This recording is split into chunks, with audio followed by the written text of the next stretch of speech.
আগামী নির্বাচনে প্রবাসীদের ভোট নিশ্চিত করতে একাধিক পদ্ধতি অনুসরণ করতে হবে বলে জানিয়েছে নির্বাচন কমিশন। বুধবার নির্বাচন ভবনে এক সংবাদ সম্মেলনে নির্বাচন কমিশনার আবুল ফজল মোহাম্মদ সানাউল্লাহ বলেন, যে পদ্ধতিতে বেশি সময় লাগবে সে পদ্ধতিতে যাবে না ইসি। তাই কিভাবে প্রবাসীরা ভোট দেবেন সেটা নিয়ে এখনও পর্যালোচনা চলছে। ফারজানা আক্তারের প্রতিবেদনে বিস্তারিত। ত্রয়োদশ জাতীয় সংসদ নির্বাচনে প্রবাসীদের ভোট নিশ্চিত করা নিয়ে কয়েকদিন ধরে আলোচনা চলছে। গত মাসে এক সংবাদ সম্মেলনে নির্বাচন কমিশনার আবুল ফজল মোহাম্মদ সানাউল্লাহ জানান, প্রবাসীদের ভোট নিশ্চিত করতে হলে প্রক্সি ভোটিংয়েই যেতে হবে। মঙ্গলবার প্রবাসীদের ভোট দেওয়ার 3টি পদ্ধতি নিয়ে এক্সপার্টদের মতামত জানতে নির্বাচনী প্রশিক্ষণ ইনস্টিটিউটে কর্মশালার আয়োজন করে নির্বাচন কমিশন। এখানে সব পদ্ধতি নিয়েই পক্ষে বিপক্ষে মতামত উঠে আসে। ইলেকশন কমিশন বুধবার নির্বাচন ভবনে মঙ্গলবারের কর্মশালা নিয়ে সংবাদ সম্মেলন করেন নির্বাচন কমিশনার আবুল ফজল মোহাম্মদ সানাউল্লাহ। কর্মশালায় আসা পরামর্শ ও এ সংক্রান্ত কমিটি গঠনের কথা জানান তিনি।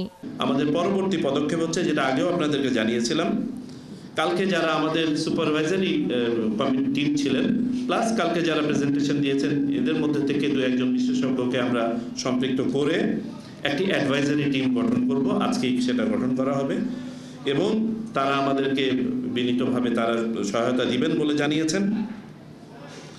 এই অ্যাডভাইজারি টিমের সমন্বয়ে আমরা এই যে 3টি পদ্ধতি কালকে পেলাম এবং 3টা পদ্ধতির যে সবলতা দুর্বলতাগুলো বিশদভাবে উঠে এসেছে, এইগুলো নিয়ে কিভাবে দুর্বলতা কাটিয়ে 3টি পদ্ধতিকেই বাস্তবসম্মতভাবে কম আপনার দুর্বল করে অধিকতর সবল করে গড়ে তোলা যায়, সেই কাজটি ওনারা করবেন আগামী 10 থেকে 12 দিনে।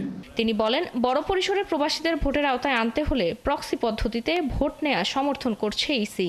প্রক্সি ভোটকে আমরা বলেছি সবচেয়ে সম্ভব, মানে ইলেকশন কমিশনের জন্য যদি বৃহৎ আকারে আমরা ভোটারদেরকে সম্পৃক্ত করতে চাই, এটার বাইরে আমাদের অপশন লিমিটেড, কারণ বাকি সকল অপশনের জন্য যে পরিমাণ ট্রায়াল যেতে হবে তাতে একটা হোলসাম ডেভেলপমেন্ট সম্ভব না এবং আমাদের অবস্থান এখনো ইলেকশন কমিশনের পক্ষ থেকে অপরিবর্তিত। কমিশনার আরও বলেন, যে পদ্ধতিতেই হোক না কেন আগামী নির্বাচনে সহজভাবে ভোট দেওয়ার সুযোগ পাবেন প্রবাসীরা। আপনারা হচ্ছেন ফারজানা আক্তার, ৭১, ঢাকা।